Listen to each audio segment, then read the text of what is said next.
À l'écoute de Radio France Internationale, bienvenue si vous nous rejoignez. Il est 18h à Paris, 16h en temps universel. Le journal en français facile. Sophie Pouzrat. À la une de ce journal, les pays membres de l'OTAN prévoient 40 milliards de dollars d'aide militaire pour l'Ukraine. Une annonce faite ce jeudi alors que le sommet se termine. De son côté, l'Ukraine est satisfaite. Les affrontements se poursuivent dans Gaza. L'armée israélienne continue ses attaques militaires alors que les corps de 60 personnes ont été découverts dans un des quartiers de la ville. À la une également, toujours pas de Premier ministre nommé en France. Le président Emmanuel Macron veut laisser du temps au parti pour faire des alliances, mais la gauche s'impatiente. Et puis une espèce de cactus a disparu en Floride à cause de la montée des eaux et du réchauffement climatique. Voilà pour les titres, soyez les bienvenus. Le sommet de l'OTAN se termine ce jeudi à Washington, aux États-Unis. Il avait lieu pour célébrer les 75 ans de l'Alliance militaire internationale et aussi pour que les pays membres se réunissent et discutent de la suite du soutien à l'Ukraine dans sa guerre contre la Russie. À la fin des discussions, ils annoncent l'envoi d'avions et de batteries de défense antiaérienne. En tout, la promesse de 40 milliards de dollars d'aide militaire. Pour Kiev, c'est un résultat très satisfaisant, comme l'explique notre correspondant sur place, Stéphane Siohan. Dans ce genre de situation, on peut voir le verre à moitié vide ou à moitié plein, mais pour le coup, à Kiev, aujourd'hui, les observateurs voient le verre à moitié plein. Tout d'abord, et ça c'est très important, le communiqué final du sommet de Washington a clairement statué que l'Ukraine est sur un chemin irréversible. Alors certes, il n'y a pas de date, mais l'adjectif irréversible a immédiatement provoqué des hauts le cœur au Kremlin qui ce matin se réserve la possibilité de réviser sa doctrine envers l'OTAN. Et puis, il y a les mesures plus immédiates. L'OTAN s'est engagé à fournir à long terme une assistance militaire de 40 milliards de dollars par an, et ce, dès cette année. Plusieurs pays ont par ailleurs publié de nouvelles aides, notamment le Canada et la Pologne. Et de manière générale, les pays de l'OTAN ont fortement condamné les frappes récentes sur le territoire ukrainien, notamment lundi à Kiev. Et le secrétaire général Jens Stoltenberg a soutenu le principe de frappe sur le territoire russe avec des armes occidentales. Enfin, il y a les F-16, les premiers avions de chasse qui arriveront à la fin de l'été en Ukraine, et un pays comme la Norvège qui a promis d'ajouter une demi-douzaine d'avions de chasse. Les précisions de notre correspondant à Kiev, Stéphane Siohan. On l'a entendu, ces annonces de l'OTAN ne font pas plaisir à la Russie, au contraire, le Kremlin affirme qu'il prévoit des mesures pour, je cite, contrer la menace sérieuse que représente l'OTAN. Il estime que l'Alliance atlantique est pleinement impliquée dans le conflit en Ukraine. En parallèle, les États-Unis vont installer régulièrement des missiles en Allemagne et c'est une bonne chose d'après le chef du gouvernement allemand, Olaf Scholz. En marge du sommet de l'OTAN, il déclare que cette décision est prise au bon moment et qu'elle va aider à garantir la paix. Pas d'apaisement en vue dans le conflit entre Israël et le Hamas. Environ 60 corps ont été découverts dans le quartier de Choujaïa, un quartier de la ville de Gaza dans l'enclave palestinienne. C'est une annonce de la Défense civile, une organisation chargée des sauvetages dans les zones sous contrôle de l'autorité palestinienne.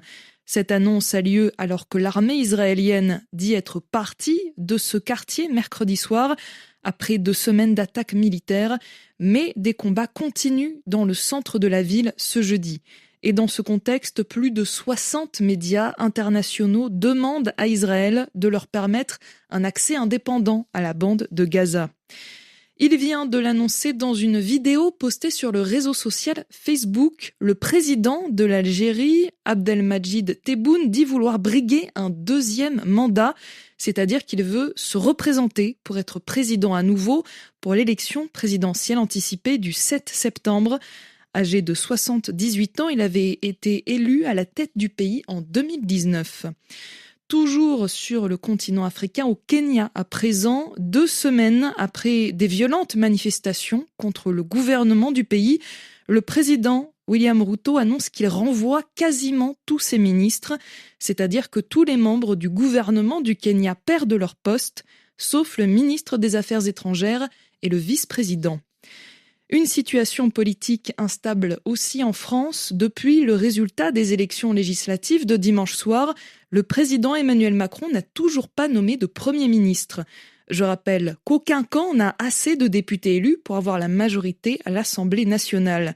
Le chef de l'État dit vouloir laisser du temps aux partis pour former des alliances, mais la gauche s'impatiente et veut qu'un membre de son camp soit désigné comme chef du gouvernement.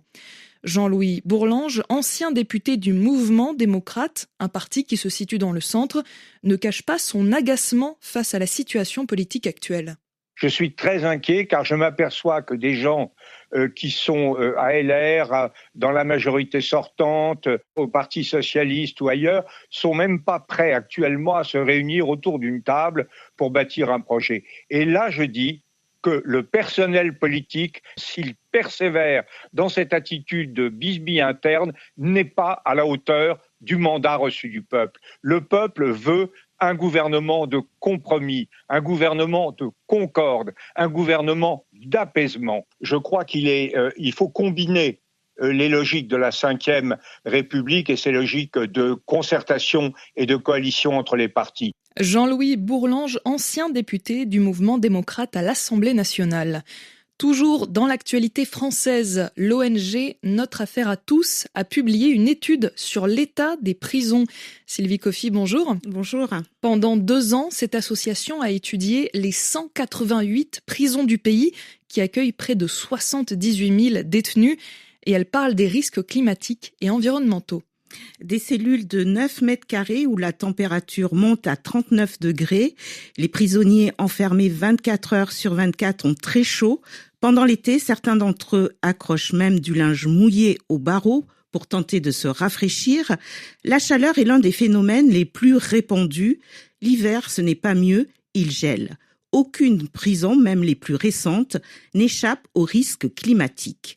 7 prisons sur 10 sont bâties sur des sols pollués et 4 sur 10 sont localisées à proximité d'une voie ferrée, d'un aéroport ou d'un axe routier important qui sont à l'origine de la pollution de l'air ou de nuisances sonores. Une double peine, car ces risques sur le plan environnemental s'ajoutent à des prisons surpeuplées et en mauvais état. La France a d'ailleurs déjà été condamnée à plusieurs reprises sur l'état des prisons et ses conséquences sur la dignité des détenus et leurs conditions physiques et mentales. Merci beaucoup Sylvie Coffy. Et c'est aussi à cause du changement climatique qu'une espèce de cactus a officiellement disparu en Floride. C'était le seul endroit où on pouvait le voir aux États-Unis. On le reconnaissait grâce à ses fleurs blanches et ses fruits rouges. Si l'espèce ne s'est pas encore éteinte aux Caraïbes, cette disparition en Floride montre les premiers effets de la montée des eaux due au réchauffement du climat. Arthur Baudin. Son nom, imprononçable, ne posera plus de problème aux habitants de la Floride.